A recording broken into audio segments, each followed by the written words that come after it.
Hey, Wargamers, this is Doug from 2 Plus Tough, and I have a very special guest with me here today. And this is Craig. Craig, tell me a little bit about yourself. Well, my name's Craig. I currently live in the Cleveland area. I've been on the show once before. I play Daughters of Khaine, and I'm building Slaves to Darkness now. Nice. That's pretty much the basics about me right now. Right on. Well, I am very excited to have you. This is actually my first time since doing the podcast version where it's a little more structured, a little more ordered, that I've had a guest. And so Craig is a patron. And if you are a patron or want to become one and join on the show, just chat and get all done. So, Craig, thank you so much for being a patron. It means so much to me. I'm going to adjust my camera here. So, let's see, diving right in. Today is August 1st as the time of recording to 2018, and we're going to be diving into some hobby progress, news and releases, go through a bunch of listener mail that I was sent, which I'm very, very excited about. There's some cool questions in there. And we'll talk about how to send in listener mail later. It's really, really easy. We're also going to have a chat because Craig mentioned that he does Daughters of Khaine. So I want to ask him about the transition from first to second edition and some of his local matchups. And then he's also been big in growing a small community of gamers over there in the greater Cleveland area. And so I want to pick his brain about that because that's actually something I get asked quite a bit is how to grow clubs and things like that. So yeah, I always start off with hobby progress so you can kind of get an idea of what we're painting while we're doing this whole thing. So Craig, what are you working on right now? I am currently working on 8 Chaos Warriors because they did not come in the starter set as a full squad of 20. Huh. So I had to go back out and buy a box of 16, which I thought that was 16. I took 8 out of there to paint up. They're coming along pretty nicely. I've already did their armor and their cloaks. Probably have to go pick the cloak up with the second coat. But yeah, that's awesome. And so are you building? Are you doing a Slaves to Darkness army, like a complete one, or is it dedicated to something? I'm doing because I picked up 1,000 Suns for 40K because I picked up Magnus the Red for D&D. I was like, well, might as well go all in.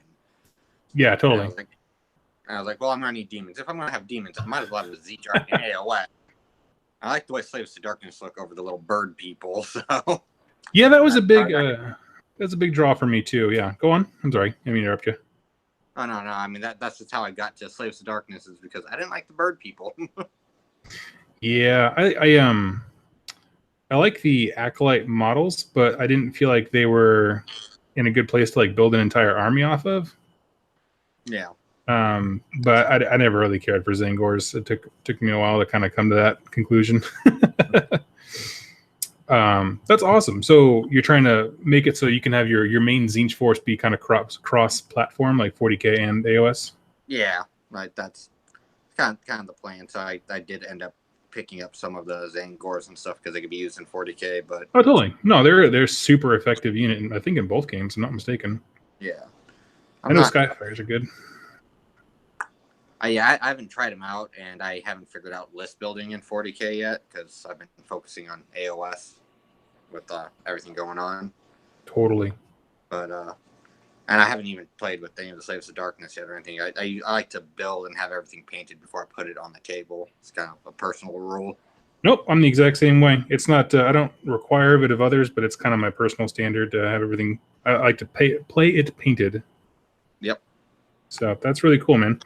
I forget just because it's been a while since you had you on the show, but like how long have you been building miniatures and painting and stuff like that? I've been painting for like a year and a half maybe. Okay. And playing AOS, it just happened like a few months before May. I'm not sure exactly when. It's just I just walked in and picked up a model and they're like, oh, you should play AOS. I'm like, I was just getting this for D&D, but okay, sure. Yeah. And that was the year they gave you the hard sales pitch there. Yeah. I'm not a hard sell. My girlfriend Kelly, she's like, how much is it going to cost? What do you got to do? And I usually got to convince her beforehand. But she dived right in too, so it's great. Now we spend a ridiculous amount of money on all the hobbies. There you go. As long as you're broke together, that's completely cool. Well, that's awesome. where are you building on next? So once you get your warriors done, what's kind of your focus for the army? I assume you're not just spamming Chaos Warriors, so you could be though. No, I mean I got to start collecting box for Slaves of Darkness, and I realized it wasn't a complete squad, so I went out and bought this. I want to finish the squad. I'm gonna finish building the box, and I guess I technically did build a Chaos Sorcerer first. I kit bashed it between a Bright Wizard and Totally. Yeah. So I did this, and then after the start collecting box, I have the demons already built. I'm not quite sure where to go from here, but okay. Ooh, what happened? Okay, there we go. You're back. Yep, there we go. Yeah, and I haven't found the book that any Slaves of Darkness information is, so I'm kind of just winging it at this point. You mean like a battle tome? Yeah, I know they don't have a battle tome, but like online, people have all this information about like their artifacts and what they have. I'm like, where did you find this? What book is this in? Nobody references it. It's just a general's handbook, and sadly. That's all? Oh, jeez. Yeah, no, it's the general's handbook, and then they were in one of the Realmgate War books. They actually had the nice printed new. They were actually one of the first factions to get the nice printed new types of war scrolls rather than the black and white text one that we got when the game released.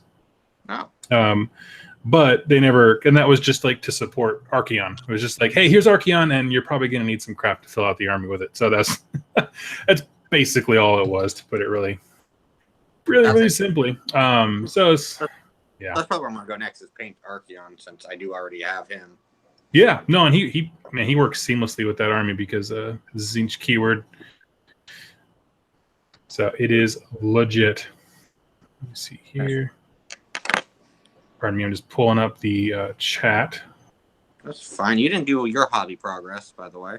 Yeah, I know. I'm getting me next. So if you have not been following me over on Instagram, I have been burning through some Fire Slayers. I finished up a 1,000 point list of them. It is, it's actually going live. The video with them in it is going live this Thursday on Rerolling Ones, which is my gaming group / the channel I do battle reports on because I don't have enough room quite yet. And they are awesome. They're super legit. I'm just, for anyone who like says that they don't have a place in the current AOS thing, they're just wrong. And I know that's only based off a 1,000 point game against friends. However, what I saw in that game was probably the most resilient army that I've ever owned in terms of they get a bunch of the save after the save type things. Yeah. And it was kind of nuts. I'm not the biggest fan of the Magmadroth War Scrolls, any of them, but that's just because I think it's kind of poorly written, not because they're bad. I love the models. Going to bring it in there eventually. But yeah, so the 1,000 point list that I painted up super quick was, let's see, I had a unit of 30 Volkite Berserkers, unit of 10 Hearthguard Berserkers, which are the elite guys with the braziers and like, for what do you call them? Basically, an axe has like a thing on the end that can whip around and does like mortal wounds. And a Rune Father on a Magmadroth and a Rune Smiter. So just 4 units I was able to get first turn. And yeah, I'll talk about that in a second when we do games played. So that's what I painted. Sorry, that's what I was trying to say that the list was. That's what I got painted up. And it's a lot of fun. So I'm actually going to take this opportunity to put my camera down. Hoping I don't get seasick. Sorry, guys. Sucks. I had that whole plan thing, so you guys will see me painting too. But yeah, you know, life makes fools of us all. Yeah. And now my stand's not being very cooperative. Okay, there we go. That's not bad. Yep, shimmy, shimmy. Yep, there we go. Perfect.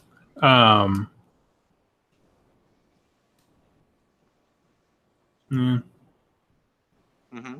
we go. Okay, sorry about that. Little delay. So yeah, let's paint those up, and they're simultaneously tedious and fast to paint, which is kind of strange. Like they're very quick to do in batches, but when you're doing 40 of them, it's that's a lot. Yeah.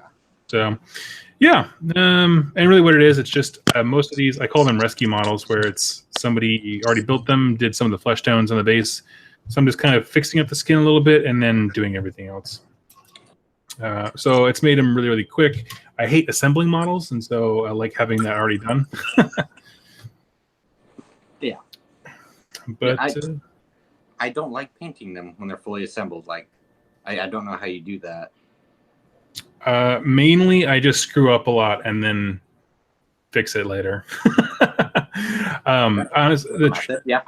The trick is to paint whatever is in the deepest portion. So if I'm looking at this guy, I would paint his skin because he has a piece of skin right down there, and then paint whatever is the next highest up towards the outermost of the model.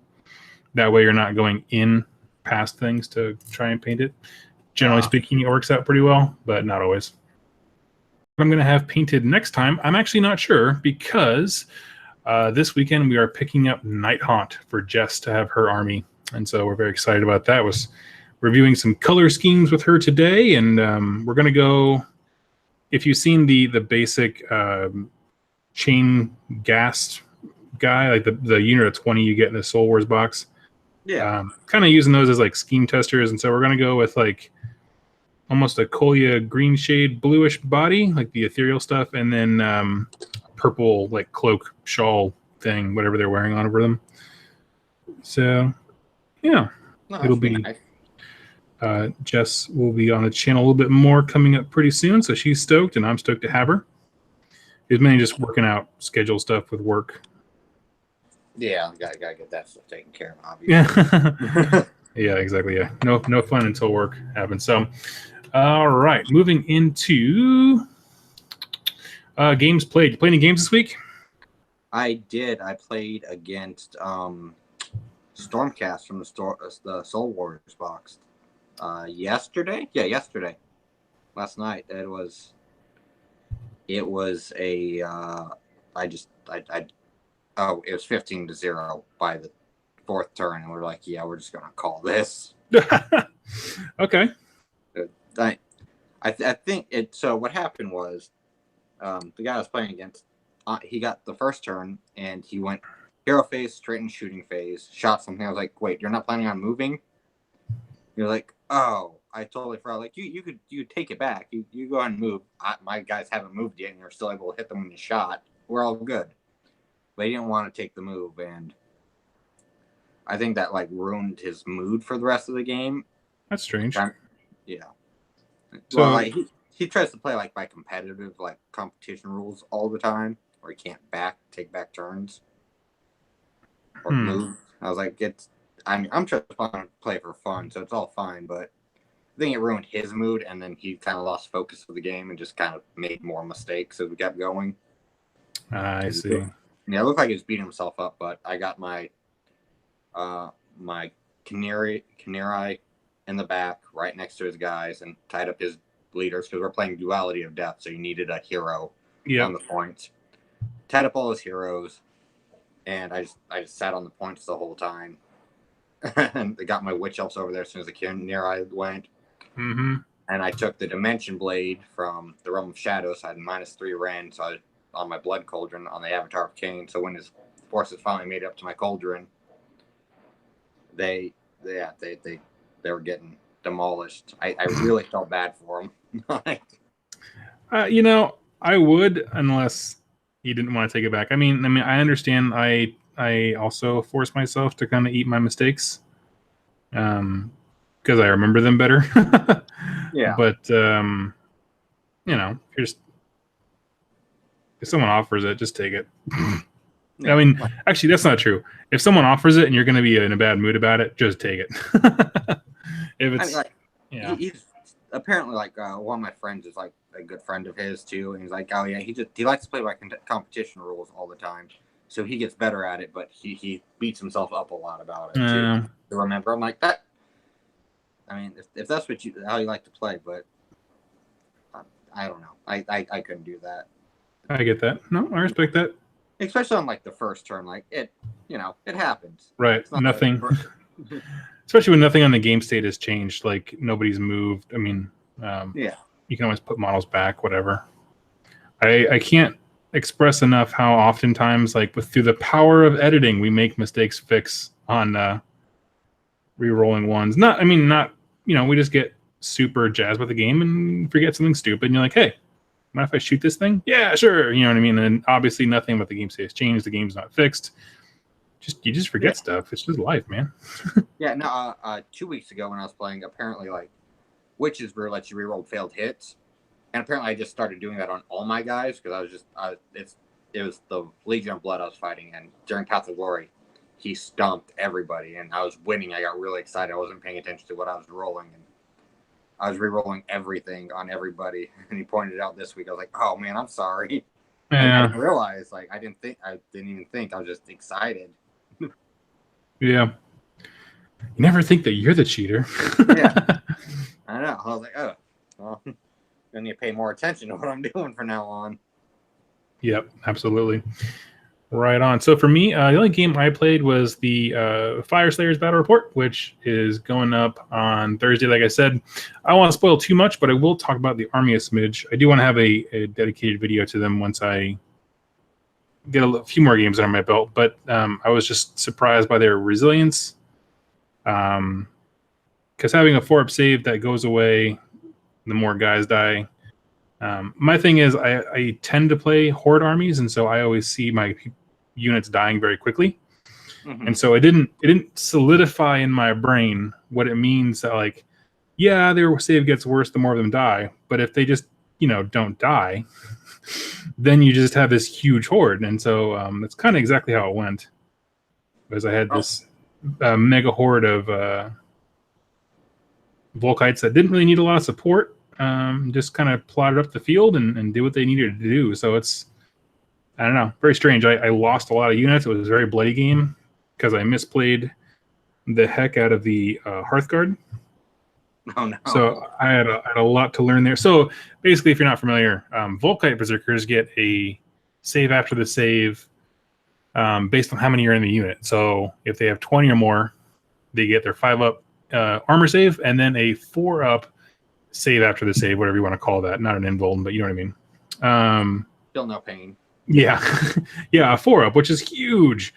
But the Hearthguard, the elite ones, get that 4-up no matter how many are in the unit, as long as they're close to a hero. And basically, I saw a moment of opportunity and fell for it, and threw my only hero that was near them into a fight that he definitely was not going to win. And so without that save, they're just sad, naked little men that have a 5-up save and nothing. So oh, no. it didn't end well. It was not good. So, but anyway, had a lot to learn, and so yeah, it was a lot of fun. It was a good first run for an army. It actually reminded me a lot of when I used to play Bone Splitters, which is just we were talking a little bit before the show that, like, the army looks different on the table, where, like, you paint a single Savage Orc and you're like, that's an okay model, and then you paint 50 of them and you're like, these guys are amazing because they look better as a sum total rather than individual. So to see 42 Fire Slayers on the table, even at just 1,000 points, I was like, yeah, this army looks legit. So I think I'm kind of feeling the same way about these guys. I don't know how individually, like, the models are pretty cool, but when you get them in a huge pack on the table, just barreling at your opponent and using the runes from the General's Handbook, they're just nasty. Ooh. So anyway, if you have a Fire Slayers player in your area, first of all, thank them, because it's a super expensive army and it hurts them to do that. But second, beware, man. Those runes are nasty. Dang. Some of them are. Basically, every turn you pick a special rule, and it's everything from, like, everyone in your army gets rend or increases their rend characteristic, or everyone in your army, they roll a 6 to wound, does double damage, and you're like, ugh. Like, when you multiply it in a horde army, it gets a little absurd. So anyway, only I could bring myself to paint them. Yeah, and that's honestly, I think, between the price and, if they were costed like buying clan rats, where it's like you get a bajillion for super cheap, it'd be one thing. But their basic guy is $60 for 10, and it's a horde army, so it's like, meh. Oh yeah, like my daughters. Exactly. You know exactly what that pain is, and so that's why all the models I have right now, I call them rescues, because there's always like wherever you are geographically, there's at least 3 Fire Slayer players in your area who got like to the 800 point mark, and we're like, I can't afford to keep going. This army is expensive as hell, and they're looking to sell. So if you just buy all their stuff, you can be the guy with the 1,000 point army, or the 2,000 point army, whatever. So yeah, that's pretty much it for my games played. Did the Flesh Eater Courts make a debut this week? They did against Night Haunt, and Ooh.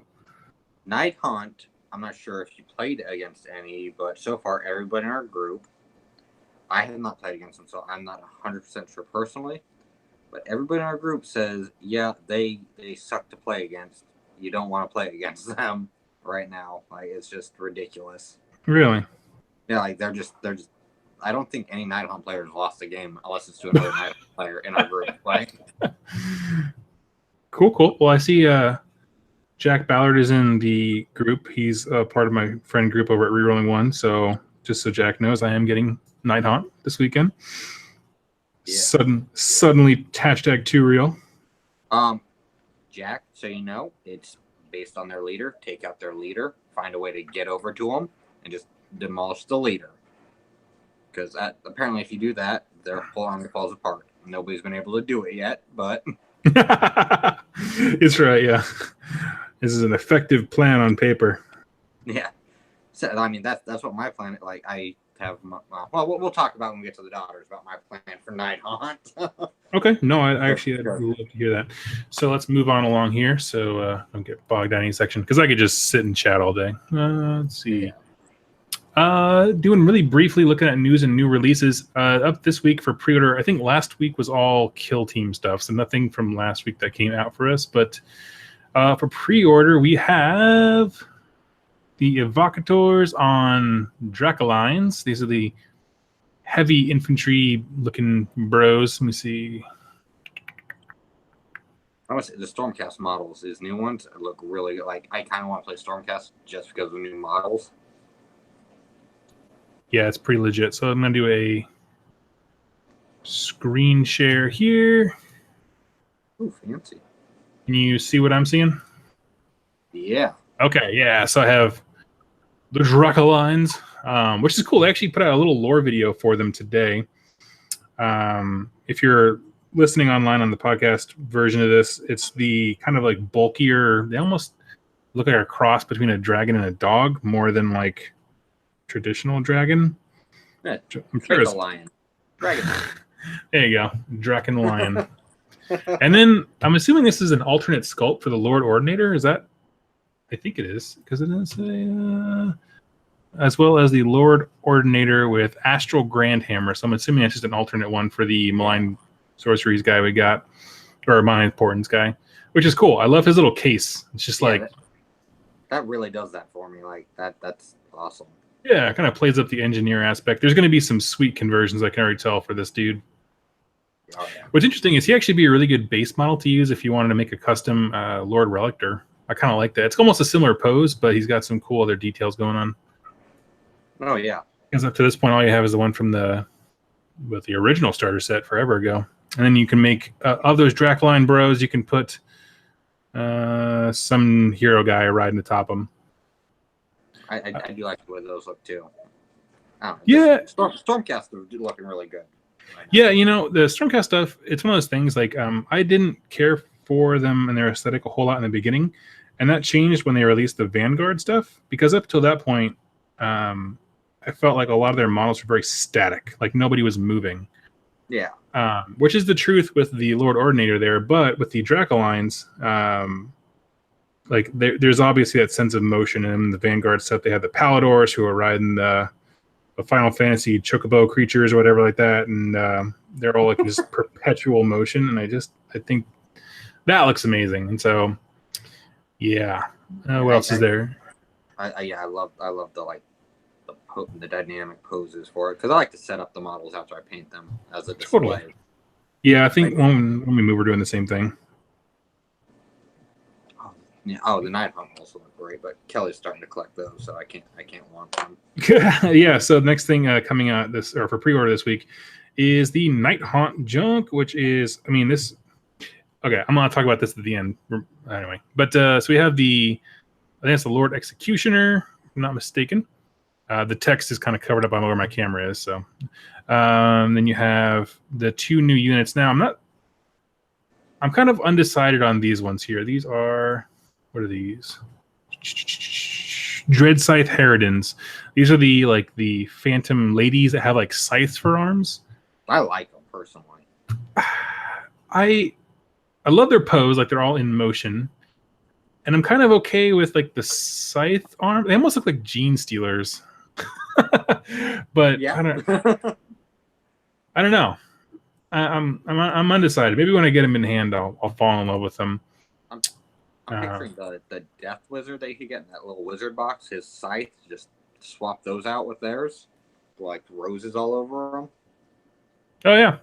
Yeah. I think that would look really good. Turn off screen share. Okay, back to me. Yeah, that's a great point. That probably look really well with that. Sweet. Any comments? Do you play any of those factions? I don't. I got one of my friends and to start playing Stormcast because I had the 2 box set, the little starter set from the 1.0. Yeah. I gave them to her to put together because she liked the models, and now she's playing them. Kelly bought the Soul Wars box because she was like, I want to play Nighthaunt now. She also bought the Seraphon army too. Okay. Yesterday, she bought a Seraphon army yesterday. Hasn't started on the Nighthaunt yet. So she's taking Nighthaunt. My friend Ange is going to take more Stormcast stuff. So I get to be close to the people that get to play it and see more about the army. And hopefully borrow it. Maybe they'll let me borrow him. Maybe. Okay. Okay. Moving into, let's see, listener mail. So if you have a question, you can look down in the comments down below, and you'll be able to get that. If you are listening on a podcast, it should always be in the show notes. I think it just auto updates to whatever podcast service I'm putting the show out to. But basically, if you don't know that, you go to 2plustuff.com, and the menu section there is questions for while you're reforging. And you can optionally leave me your name or not. That's totally cool. And then ask your question, and we'll have it here on the show. So Craig is going to help me with some of these because people have been requesting to have interviews. So we can have some back and forth and different opinions and things like that. So I always go from like oldest to most current. So we're going to start off with a gentleman named Nick, N-I-K. Absolutely love your lore videos. Thank you so much. I just finished my 2,000 points Nurgle army, and now looking for a new project. I fell in love with the Forge World Chaos Dwarves when I first saw them. I like their lore, aesthetic, and new 2nd edition rules. The only real downside for me is the fact that they are only available as resin models. What do you think of the Chaos Dwarves and Forge World AOS in general? And he apologizes for his language errors, but she's fine. So, Craig, what do you think of, what are they called? Legion of Asgore, I believe they're called? I don't have much, I don't really think about the dwarves other than the fire slayers. I like the fire slayers because of the slayer aspect of them. Chaos dwarves with their lore in general, I thought was, I don't know, they're just really different for dwarves. So I really don't want to dive down their rabbit hole. But That's the fair. Forge World with the resin stuff, I'm not a big fan of Forge World resin stuff too, like the huge Keeper of Secrets that I really want. I don't want to buy because of all the work you kind of got to do to make it look how it's supposed to look with their cast. Yes. Yep. Yeah. I know exactly what you mean. Yeah. I've interacted with Forge World resin a couple of times and never had a super great experience. It just, I don't like the brittleness of it. I'm rough on my models, I treat them like game pieces, not pieces of art. Yeah. But when you pay that much money for them, I feel like I should treat them better. And especially because assembling is already, to me, the worst part of the hobby. Like, I just don't enjoy it at all. I don't know.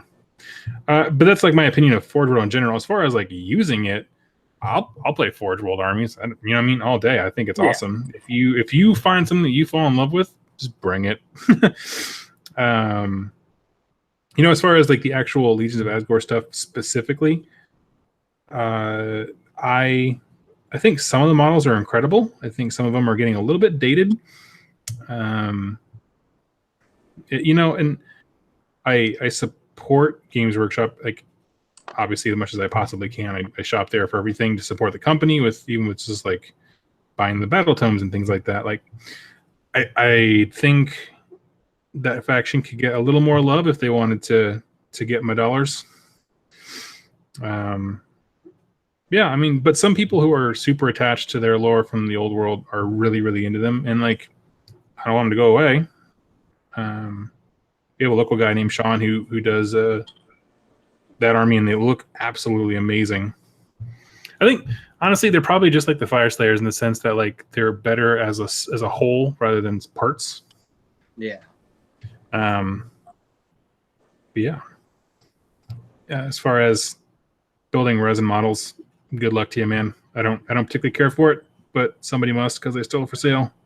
And they've been purging everything else. Yeah, I a lot of people buy from Forge World, which I mean, yeah, it's great, but again, I don't know where he's from or how much shipping would be for him, but yeah, they're a pretty penny, and I don't want to.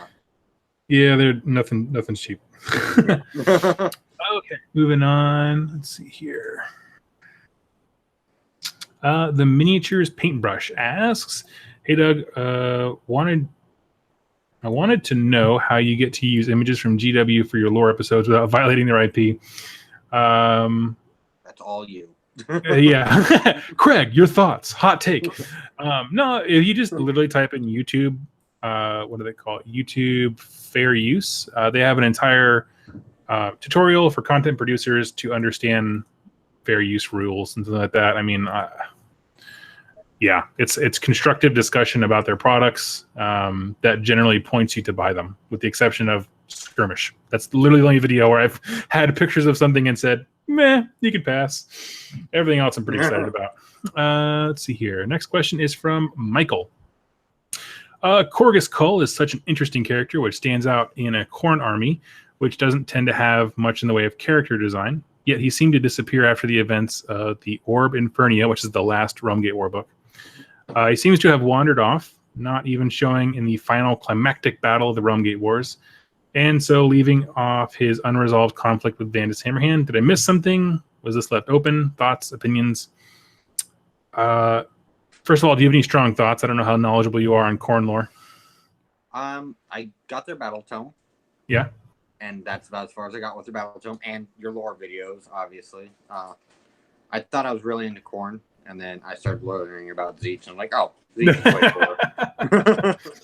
I get it. It's just a stepping stool to Tzeentch. Okay. Yeah. It started off with, yeah, exactly. Change of ways. Fit perfectly. Okay. Well, you know, he's absolutely right in terms of Korgus just disappeared straight up after the Realmgate Wars. In fact, we see that a lot with a lot of heroes that I don't think we've talked much about Vandus yet. We haven't talked about Tornus. And what I wonder is if we're going to have different heroes for each quote-unquote season. So like right now we're in the Soul Wars, Malign, Sword and Portents, whatever you want to call it, season. And we just got a whole bunch of heroes that are named for like the Stormcast Eternals, the dudes riding like the Pegasus or whatever it is. And I wouldn't be surprised if every season we had new heroes. Now, I don't want old ones to fall away. Like Vandus is immortal, and functionally Korgus is too, as long as he can keep pleasing Khorne. So like there's no reason they don't exist anymore. But I'm not opposed to the idea of cycling out heroes so we don't get into the stale thing that we had in fantasy battles, which is like, here's Teclis. You're never not going to see Teclis. For the love of God, you need to learn how to fight Teclis because he's the only elf there is, apparently.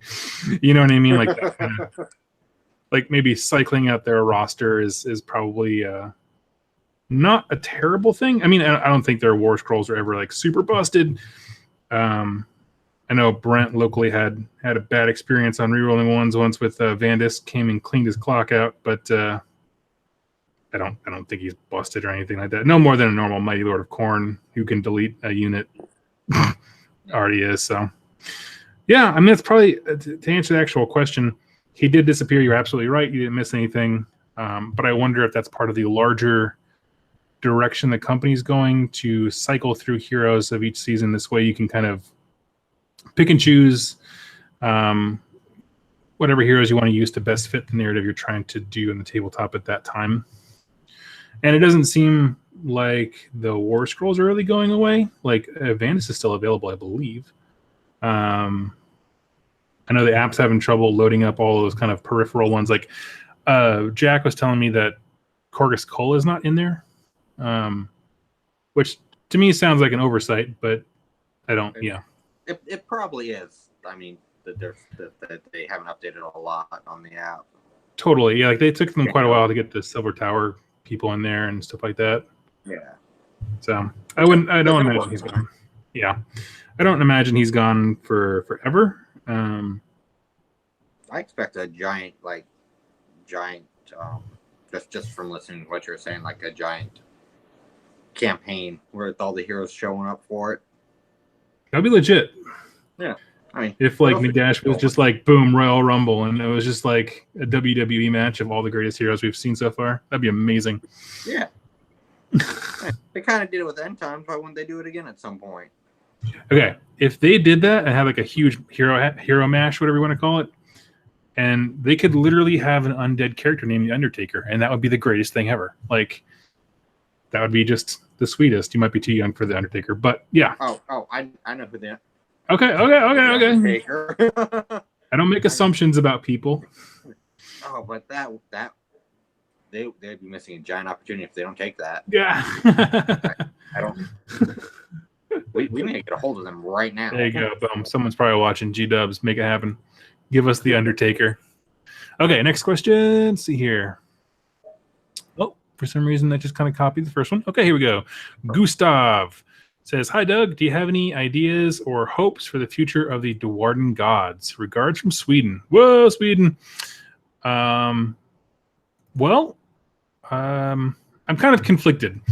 On the case of Grimnir for the Fire Slayers, I equal parts want him to be reassembled and him to be like a playable thing, or at least his presence be made, because I think it'd be kind of cool to see like there's more factions popping up now that have like missing gods, but we've never seen a god be returned to them. Like the Bone Splitters are always searching for Gorkamorka, but they never find him type stuff. And trying to repair Kane. Kane, yeah, exactly. And Slanesh is probably going to be the first one to be returned to his people in terms of like being reborn in the lore and stuff like that. So that's what I'd like. I'd like him to come back, but at the same time, when he comes back, I'd want a whole new battle tome to be released for them to explain like, okay, now this is why they search for things. Like this is why they fight. I need a new reason now that we're not looking for Grimnir. Just need to, and that wouldn't take a whole lot of writing. It's just adjusting motivations. So as far as Grugny, I want that dude so bad. Like I want a model the size of the Great Unclean One who's just a dwarf. And if you read the book, yeah, if you read the book Spear of Shadows, like he's proportionate for a Dwarden. He's just massive, which makes him a giant midget dwarf. You know what I mean? It's just like this weird. His proportions are just like zoomed out, and so I want that. I want a Great Unclean One of Grugny with like a huge hammer in one hand and an axe in the other, and just wrecking face. That'd be amazing. No, I definitely want. I know more armies need more love than probably any of the dwarves, but I want to see them get more stuff. I agree, and I think what they're doing is basically picking. It seems like what they're doing is like taking whatever the biggest sore spots are and then addressing those. So like people wanted elves for the longest time, and we got 2 elf factions, and then I wouldn't be hurt or surprised if dwarves got covered next or whatever. So the same thing with Death. We desperately needed an update for Death, like legit, and then they got it. So 2 of them actually. So yeah. I'm glad they're also focusing on that stuff, but totally things that personally affect me, I think, are more important. Yeah. Do you have any thoughts, deep thoughts on the Dwarven gods? Oh, I totally want them to reassemble him, bring him back, and have him. I want him on the table, just destroying things. Like, I don't care what they write afterwards. I just want to see it happen. I want them to be successful because I have the idea, like, either when they use the Urgold and they run out of power, they're releasing him to be reformed, or they're killing him, and I really don't want it to be that second one. There's all that, because then they'd be going against everything they wanted to do. And I like them. I like the Fire Slayers too much for that. Fair. Bold statement. Okay. Next question is from Andreas. I'm sorry, I can't pronounce that. What are your thoughts on Everchosen and Dark Oath becoming 2 separate factions? Evidence is the faction page on the new AOS website that only shows Everchosen on the picture, no Marauders, nothing like that. Could it be that Everchosen become the more elite wing of Chaos Undivided? Dark Oath, on the other hand, become the new Horde army featuring less Gothic, more barbarian aesthetics, more like Norska. Thank you for your time and effort. Love your content. Well, thank you. I'm going to go hog wild with this if you don't mind, Greg. Oh, so, please, I was wondering the same thing. So the way I see it is the 2 factions don't step on each other's toes. And the reason for that is Everchosen is Chaos Undivided, but it's about Archaon. It's not about the other Chaos gods. It's about Archaon's ongoing ploy to like reap the benefits of all of them and get their blessings without ever subjugating himself. He acknowledges them that they exist, but doesn't bow to them. Whereas the idea behind Dark Oath, what we've seen from the Malign Portent short stories, she worships them as a pantheon. This is the Dark Oath War Queen. So like Archaon sets himself above and separate from the Chaos gods. She bows before them. And so there's a different tone with that. One is she's a servant of equal gods. He is a master of none. I mean, he's the master of them all. So that's kind of how I perceive it. That's how I mix the 2 chaos, quote unquote, Chaos Undivided forces. And they can be very distinct and different because Archaon has his own goals and his own ends, whereas the Dark Oath War Queen would be all about opening the floodgates and letting chaos in general, capital C chaos, into the realms and letting them do pretty much whatever they want. So I think they can still be different. Like, I mean, right now, if you're looking at it, Everchosen is still just Archaon. That's all it is. I mean, he has him, he has his slaves in the Tzeentch dudes, the wizard guys, and then his lieutenants, which are the Varen. Nothing in that faction is not Archaon stuff. They could have just called it that. Yeah, so that's my thoughts. So I think you could definitely play up the religious tone and themes when it comes to Dark Oath stuff.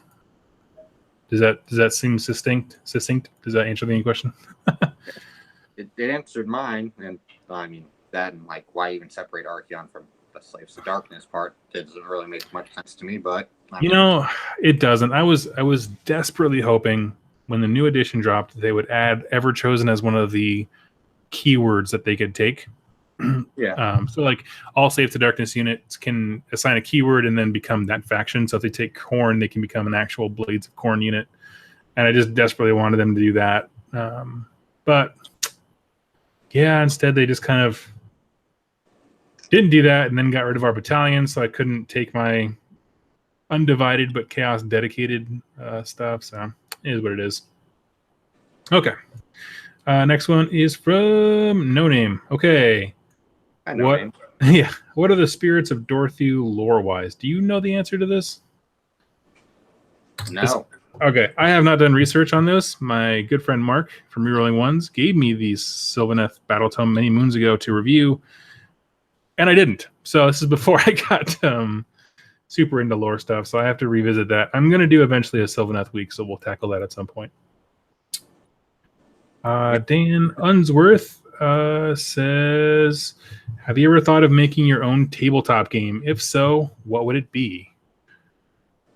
do you have an answer to that? Do you ever make tabletop games in your dreams?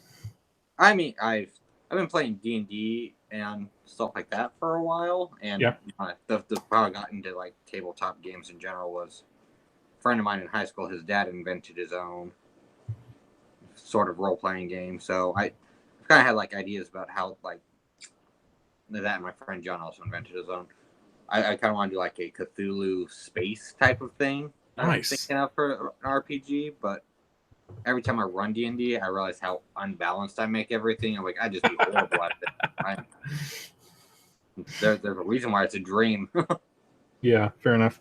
To answer it super shortly, have I thought about it? Yeah, for about half a second before I like, because after that half a second, it dawns on me like the cost that it takes to make miniatures and get production going and get people to distribute it.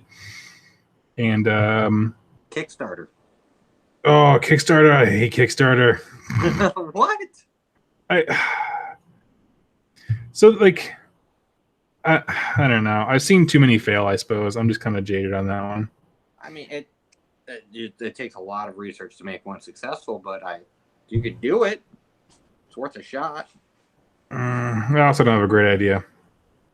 Like, I don't have like a game idea that I'm like, the world needs this. You know what I mean? Yeah. As far as like making a miniatures game, no, I don't have any thoughts on what I would do.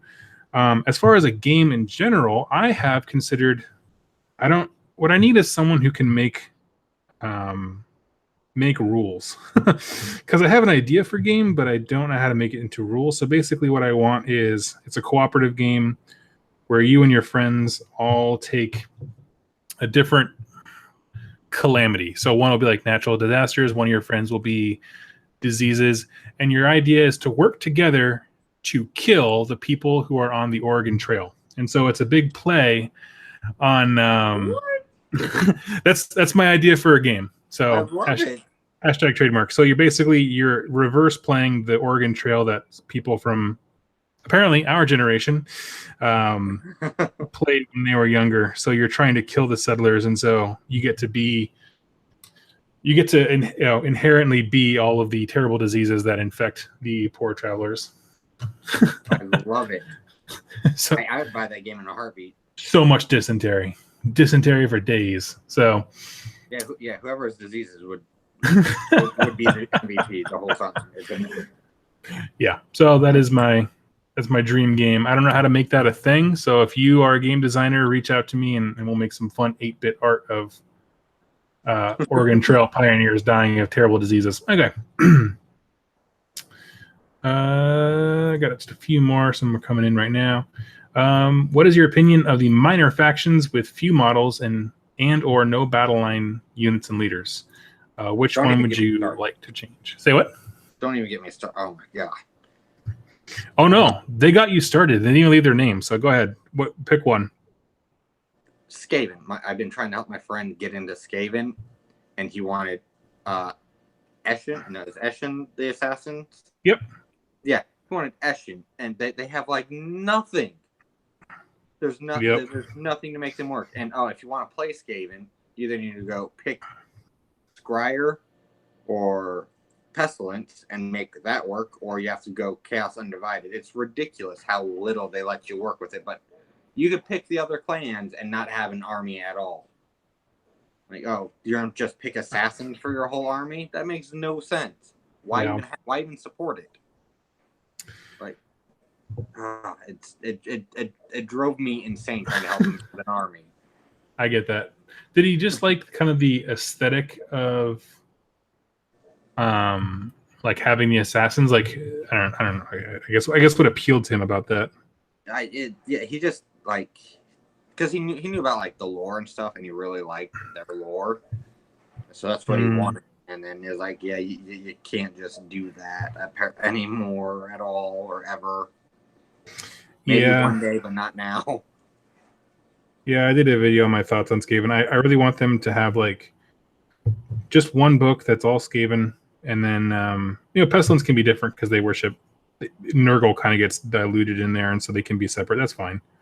But for the bulk of them, like I want clan rats to be like a central pool that they can all draw from and still have their allegiance abilities and things like that, or have like unique Eshin abilities and stuff like that. So it just doesn't make sense why have like those smaller factions, or like the elves have the Darkling Coven, I think it is, with their assassin and Dark Riders, and that's it.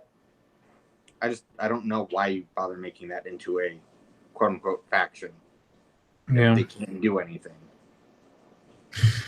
Yeah, I mean, there's a lot of them, but then I think about this like, 4 months ago, not even, Night Haunt was a Kieran Wraith, a Banshee, and some Spirit Host. That's mostly it. There was a few other things like Hex Rays, but I mean, they were a sad panda army, and if you took them, you were a hipster. And then, all it took was one cycle of releases, and now you say that no one can beat them in your local area. Like, so, as far as like what they are now, you're absolutely right that like a lot of those they're not only obviously not a good place for building an army, but they're kind of frustrating to try and do so. Yeah. And so I think you're totally right there. As far as like what one I would like choose next to like totally revamp, free people. 100%. Free people. Give me a shooting army that does what it's supposed to do, unlike Carriage and Overlord seem to be struggling with. And then,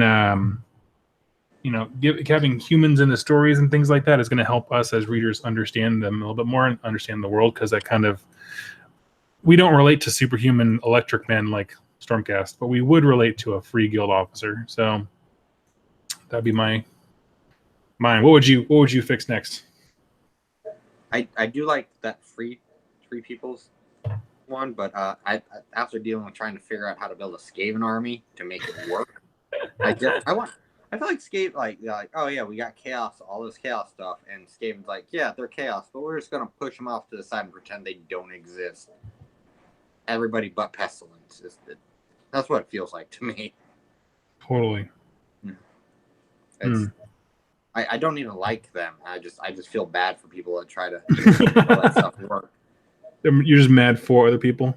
Yeah, because I mean, with the Path of Glory, I was in there someone that was making Skaven work and doing really good, but like the amount of work you had to put in there just to make sure everything was right was ridiculous. That's fair. Okay, moving on. We have one from Caesar. And this one says, I'm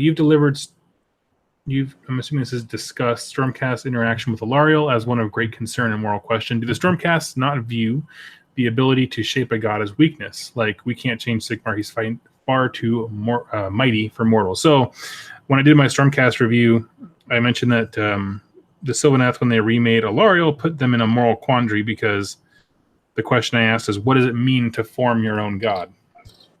And so what does that mean when Stormcast, their entire existence at this point, is now wrapped up in Sigmar and who he is, and what does that mean if they could change him?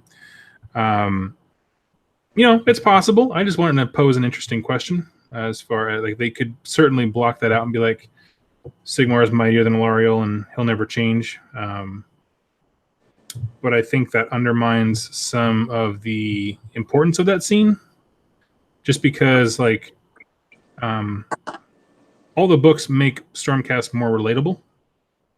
And I feel like doubt is probably one of the most relatable things about them, and what that means. What that means when their souls are infused with their god. And so, I mean, sure, you're probably right in that there were probably Stormcasts in that story who didn't seem fazed by it at all. But I brought it up because it mattered to me as someone who's observing that. That was my thought. What does this mean to them? So, yeah. Yeah. I made them a little more interesting. Yeah. Maddie P. I'm getting really big seam lines in my kill team terrain. What gives? How do we fix this? Honestly, I seam lines like mold lines. Just get a mold line remover is what I assume. Or where he puts the terrain together. Yeah, there are some pieces that when you put it together, it covers it all up, so that wouldn't even be a problem. I'm not quite sure. I haven't actually even casually glanced at the kill team terrain yet in depth. I'm going to be getting into it eventually when I move, because it's small enough that I can do battle reports at my house, because it like fits on a coffee table, which is brilliant on their part. Oh, does it? Oh. Yeah, dude. The longest end of the board is 30 inches, which is like, I think it's like, isn't it 20 something by 30? Someone correct me in the comments if I'm wrong. But yeah, it fits on most coffee tables. Dang! Oh, wow! I should get into that then. I was trying to avoid it because I didn't need another hobby, but I do like that coffee table idea. No. You didn't know that you needed another hobby. Not that you didn't need one. You didn't know that you needed another one. But now you know. Yeah, it's just so convenient. How can I pass that up? Exactly, yes. So to answer your question, I don't actually know. I haven't really heard lately of mold lines and stuff like that being a huge problem with newer kits. I've, on the whole, heard they're doing much better. So that kind of surprises me. I mean, I don't know what they mean by that. It could. I assume it's mold lines. Yeah. I just take an X-Acto knife to it then. Yeah, I mean, I'm not fancy. If you're looking at this, I got a nasty, disgusting palette. I actually just ordered a wet palette because I decided to be an adult hobbyist now, but I just slap model on paint on things, and that's about it. So I use card protector sleeves. Nice. That's classy. I use my fine tub for gelato as my water bucket. So yeah. Okay. Yeah. Okay. Kenzie McKeever says, "Hey Doug, so I know you're doing a series on narrative play and battle reports on Rerolling 1, but will you ever be doing a narrative series of your own? Or conversely, do you know any good narrative series to watch for 40K or Sigmar? 40K? Nope. One of the things that makes me want to play 40K is just because there is a lack of that kind of content out there. And I know there are people who probably like it. Problem is, I struggle to like 40K right now with its current iteration.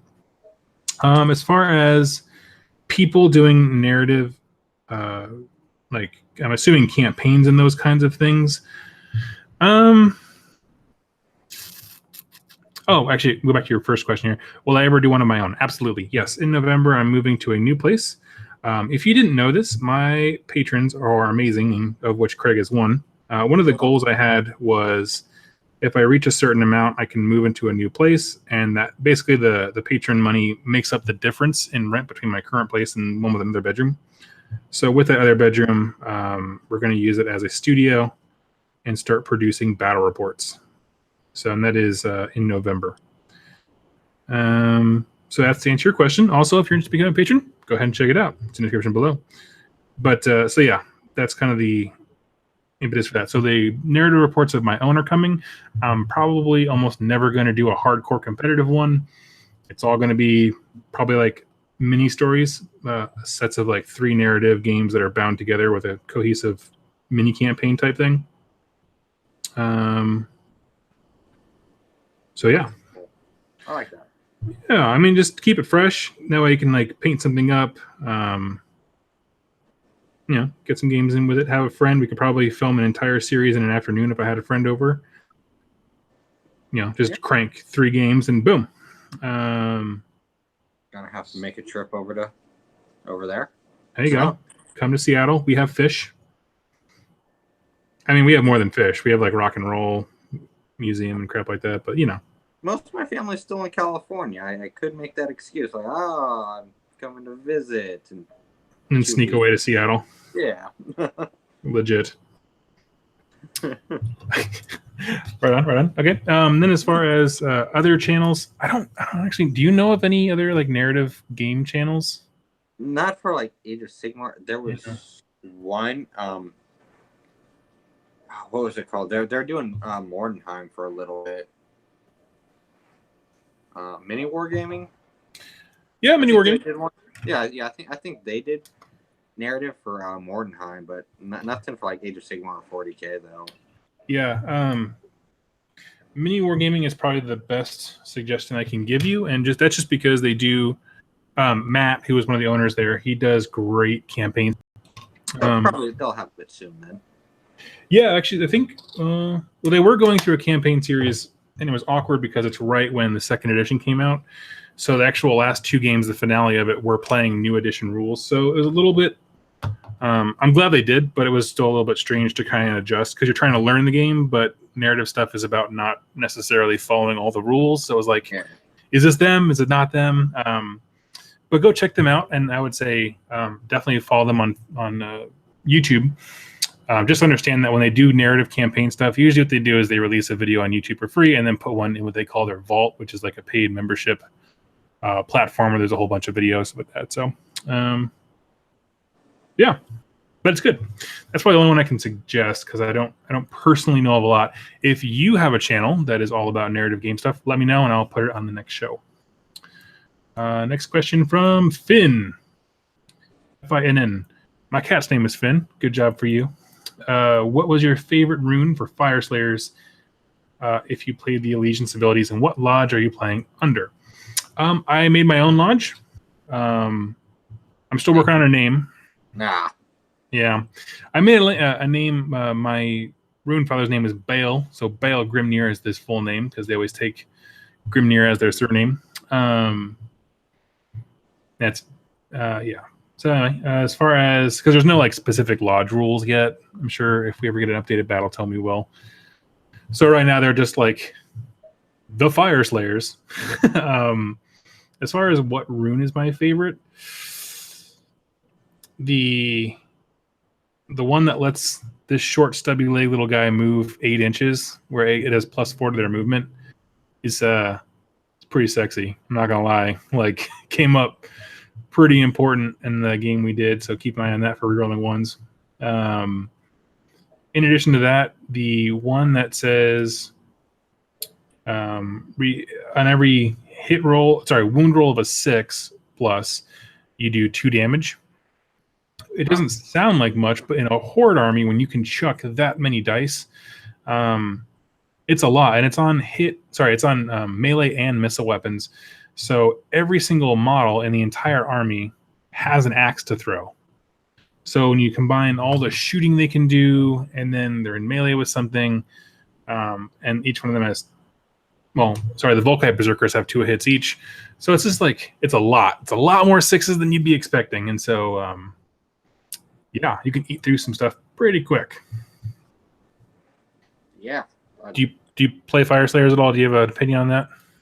I haven't played them, but the Daughters of Khaine have a prayer that lets you kind of add on 6s you get 2 attacks for that roll. Yeah. Which would be really nice if my prayer ever went off every time I tried to cast pray for that one. Because every time I tried that one, I always failed those prayers. I don't know why. Yeah, I get that. That's like, what's the casting value on that? Do you remember? It's a prayer, so I just need to. Oh, I'm sorry. You already said that. Yeah. Reason I asked what the casting value is because I always try to do the Winds of Chaos or whatever spell, which is the Chaos Sorcerer Lord on Mana Core special thing, and it's like when it goes off, it like tilts the entire game, but I can never get the dang spell off. It's only a casting value of a 7, which shouldn't be that hard. It's just the hardest thing I ever tried to do in this freaking game. Like, I know mathematically this isn't hard, but practically it's the hardest thing I do. So right on. Let's see here. Let me get out of the way. Okay. Last question comes from Rhinadolph2. Hello, Doug. I want to play a game of AOS with a friend. We both have Star Collecting boxes. Do I need to do anything more for starters besides the War Scroll and core rules? Do I need things like General's Handbook, Malign Sorcery, etc.? So this actually dovetails pretty well into our discussion here because I want to ask you about how you were able to build up your community in your local area. It's just talking to a lot of people. Like people would come in and to the store. Mm-hmm. And or every time I go in there and I'd see someone playing a tabletop game, I'd just go and start talking about Age of Sigmar with them. And they'd get interested and then show up one night and check it out. Maybe try somebody's army. for a little bit, and then they ended up picking up their own army and started playing it. Yeah. It was surprisingly easy. There's some people that showed up from fantasy that started playing to give it a shot. Ooh, that's a bold crowd. Think get the fantasy guys in there. Yeah. One of them has been an issue, at least personally for us, but that's the rest of them. The rest of everybody else has been pretty nice. I've actually really, other than not having table space, I've really liked it. Yeah. So as far as like the answer to the question, the person asked goes like when someone's starting, like let's say you introduce AOS to them, Yeah. they're pumped. What materials do you say that you need? Like they're asking, would you suggest starting people off with just the war scrolls and core rules? Yeah, that's what I would go with. Like, especially if you're just playing with your friend and just trying to learn the basic rules. That's all I used, and that's kind of what I had my friend start off with. Because once you start throwing in everything else and you don't even know the core rules, you kind of get overwhelmed a little bit. You don't know which ones are the optional ones. It's just better to start with the core rules, your war scrolls, get familiar with what you got and what you need to do, and then start branching out. And when you start joining like a community, at least for mine, I don't know about your guys's or anybody else's, most of us have books and we have no problem sharing them with you. Right, it's for all the advanced stuff until you decide that you want that book too for your own. Totally. Yeah, I largely agree. What I would say is, if you're just trying like to learn the actual physical core rules of what it means to move a model and like hit rules and like that, that's fine. Just stick with the war scrolls. I always suggest to people as early as possible, start using battle plans. And the reason I suggest that is some armies are not good at beating the other army. Some armies are really great at playing for the mission. And so, for example, like if two people went out and one bought let's say the Demons of Tzeentch Star Collecting box, and the other guy bought the Greenskins one. Those are not fair fights. Like, you know what I mean? But what you can do is present to the Greenskin player, here's some alternate win conditions. You don't just have to go run up to their face and punch them.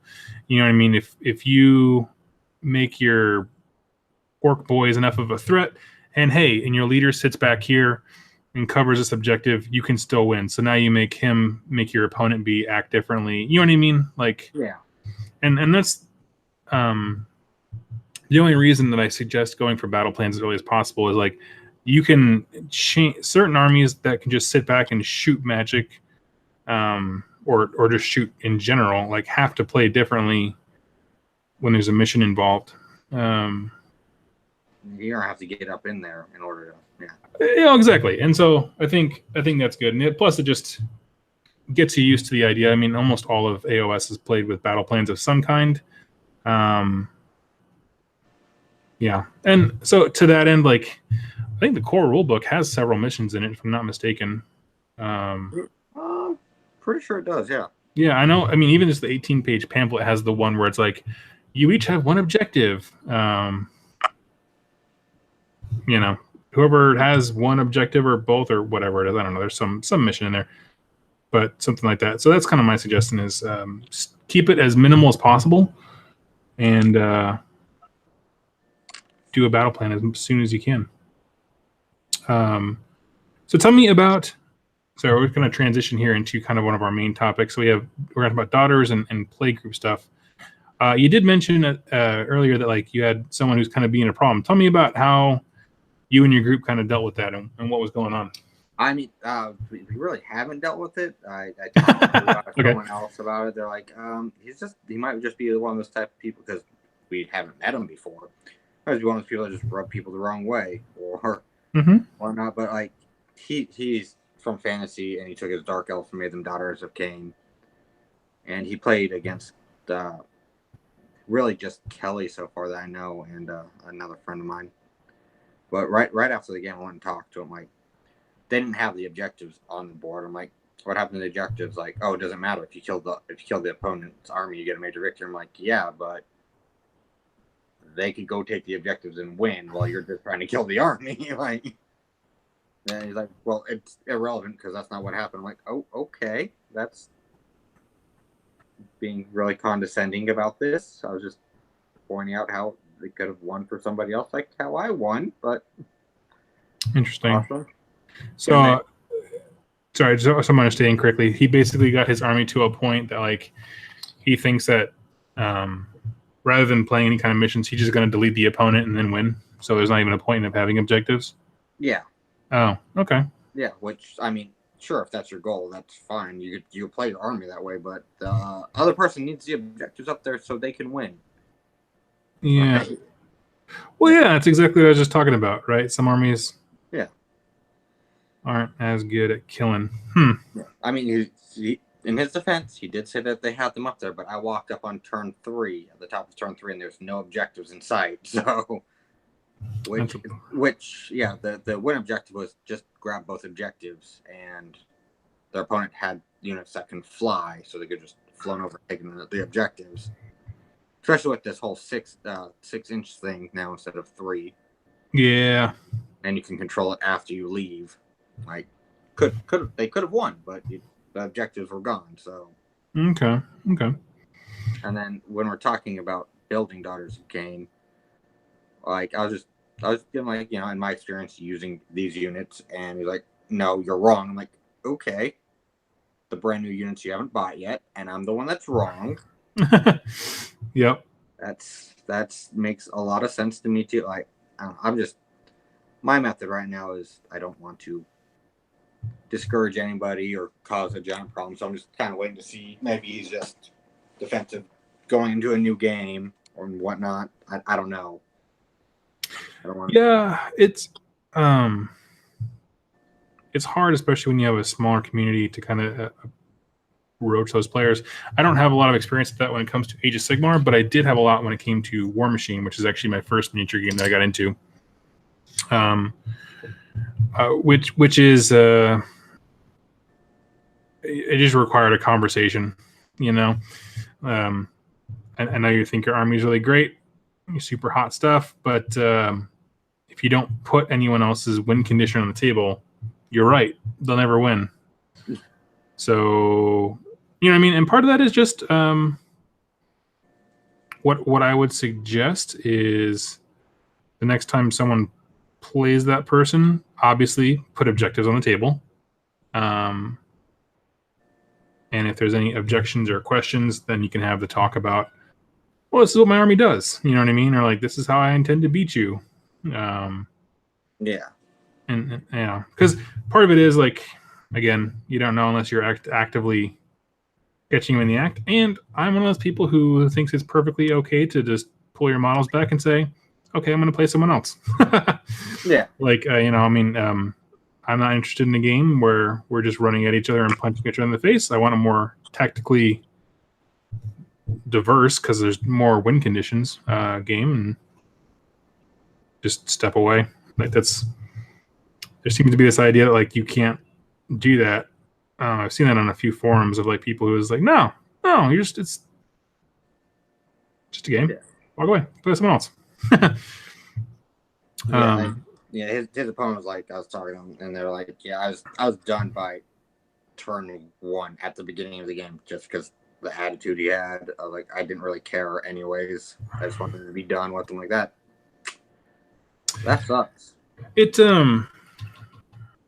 I'm not gonna argue that. I think it's one of those situations where the pain of having that conversation, as much as that sucks, is worse than just letting it sit there forever.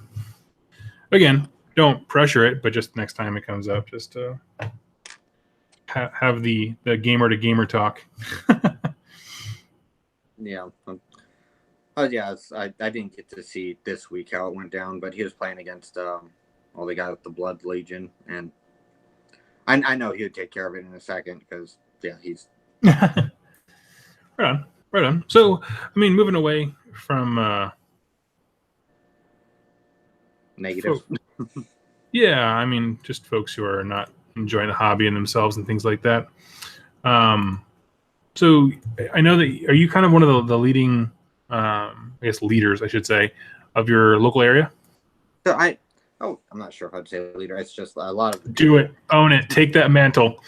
well, I mean, so we had like Nick who ran the Path of Glory, and then Jesse said he wanted to run this slow grow campaign. All I've done was like when I saw people going in there testing it out or perusing or thinking about it, I've just talked up the game. I've told them to come join us. They've been really. I've piqued their interest and had them come join the game. I haven't taken a giant active role in teaching them because when I show up, Jesse has me play somebody who's waiting to play because I keep showing up late. That's fair. What I would say is it takes a lot of different kinds of people to grow a community.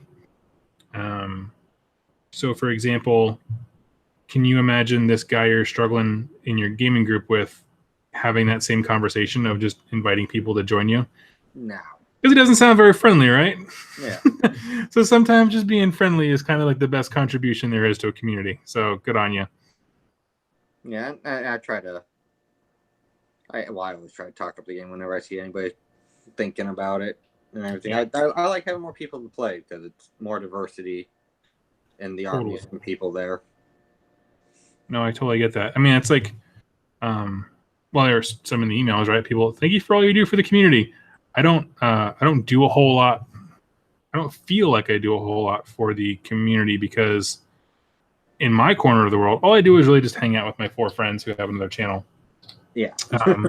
But the point is that like there are people who are thankful to me, like as they said, it helped me get into the game. Much like I'm sure there will be people who are thankful for you, like, hey, this like really cool guy, I took some time to like talk to me, and that's just express an interest and be like, hey, this is a cool thing. So anyway, that's really awesome of you to be participating in that. And you guys, I assume by now you finished your Path to Glory. I think you were just starting it when we did our last one.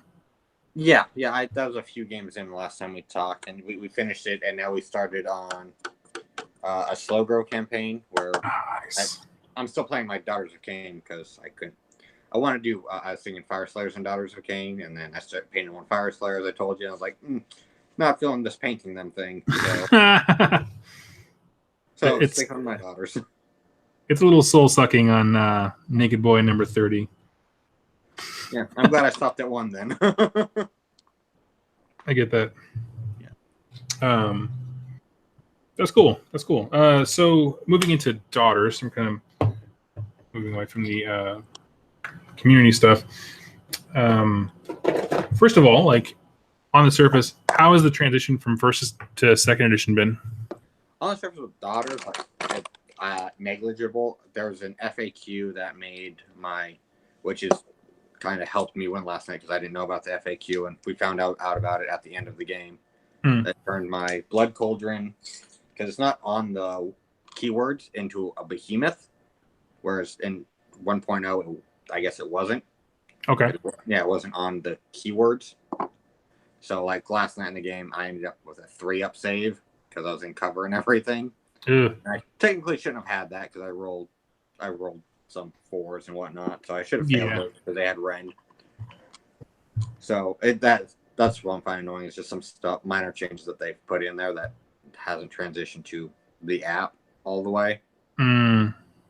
But other than that, my army's pretty much been the same. Still very murdery, so that's very nice. Right on. Yeah. What's kind of like the main strength of your army? So is it just like number of attacks or the prayers? Like what makes Daughters of Khaine deadly? It depends on the army I'm facing. Okay.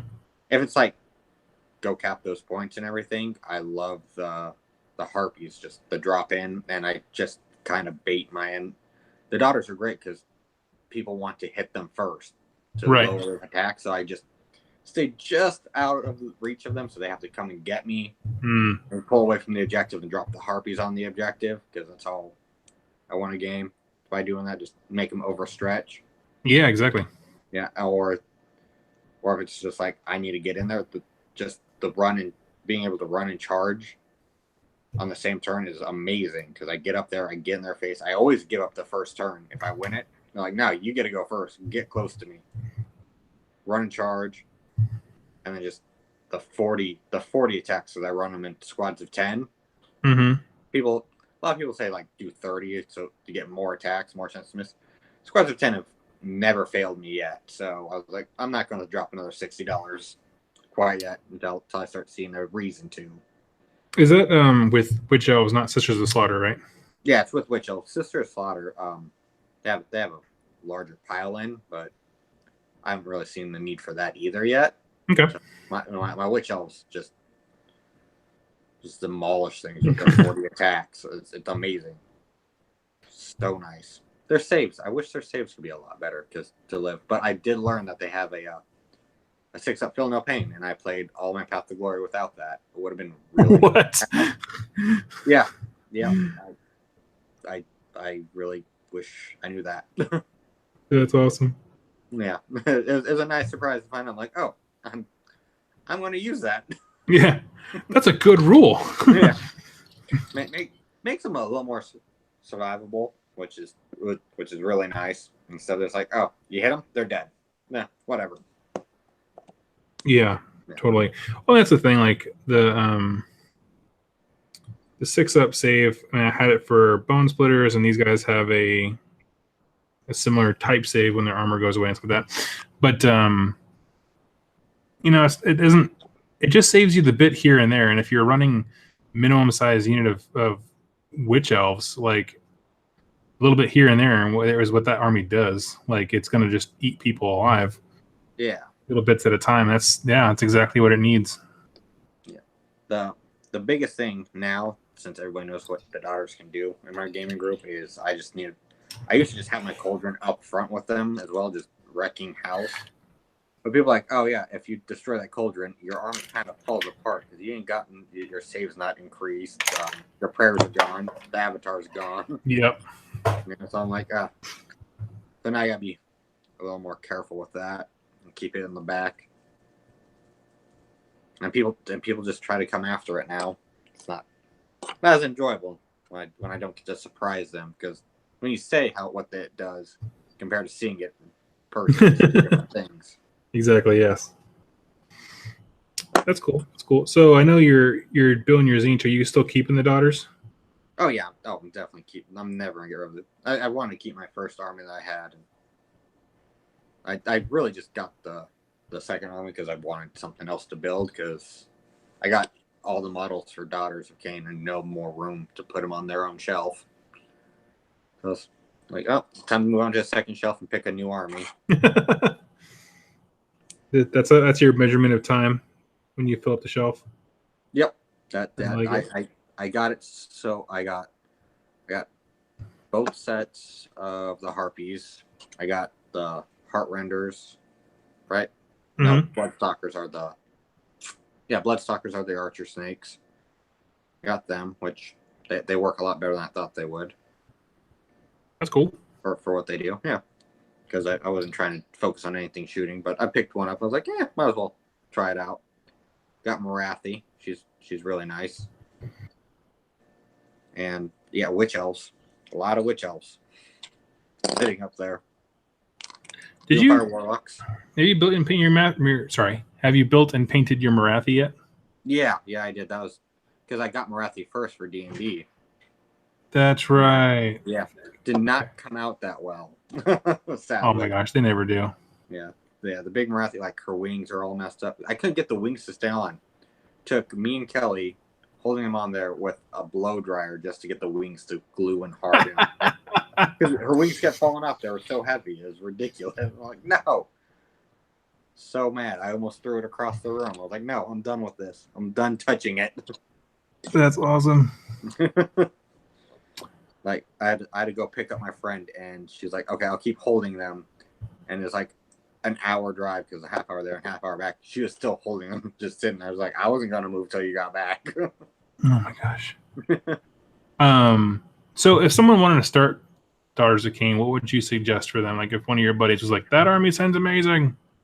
I'd get the Blood Coven box if you can find it, because it comes with your Blood Cauldron and 10 Witch Elves.